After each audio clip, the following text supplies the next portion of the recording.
What happens when the war is lost, and the rebellion fails? When cannons fall silent, and the flags are furled? What becomes of the men who led the South? In 1865, the Civil War ended. The Confederacy was no more. But what happened to its leaders?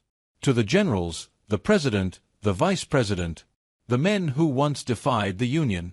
Today, we uncover their forgotten fates. Stay with us. April 9, 1865. General Robert E. Lee surrenders at Appomattox. The war is over. Now the nation must answer a dangerous question. What do we do with the men who led the rebellion? Execute them as traitors, or pardon them to reunite a shattered country? President Andrew Johnson chose the path of conditional mercy. Robert E. Lee, hero of the South, surrendered with dignity and asked for amnesty. He wasn't imprisoned. Instead, he became president of Washington College in Virginia. He urged peace, education, healing, but never once condemned the Confederacy. Lee died in 1870, still stripped of his U.S. citizenship. He would only be officially reinstated over a century later. In 1975, Confederate President Jefferson Davis fled, but was captured in Georgia. He spent 2 years in prison, charged with treason, but never tried. He was released and pardoned in 1868. Davis never apologized.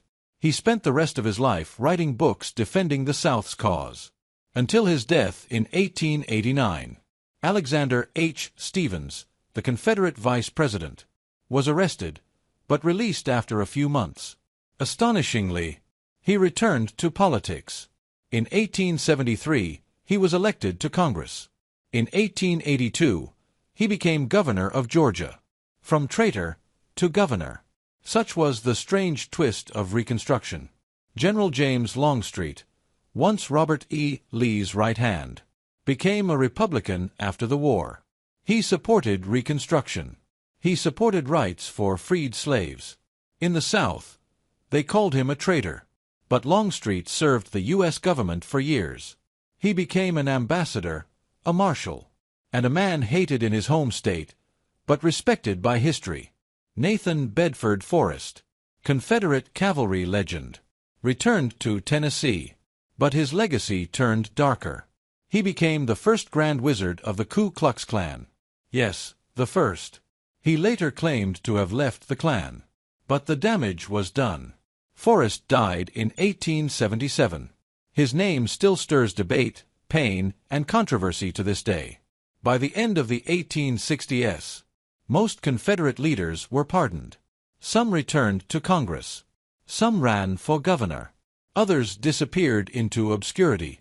But many used their power to promote the lost cause narrative, romanticizing the Confederacy and whitewashing history.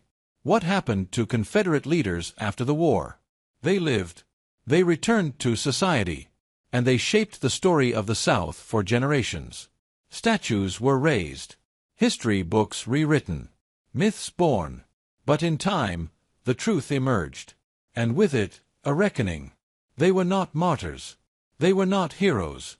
They were men who chose rebellion and faced the consequences in different ways. Today, their legacies are being questioned, their monuments removed, their stories rewritten with honesty.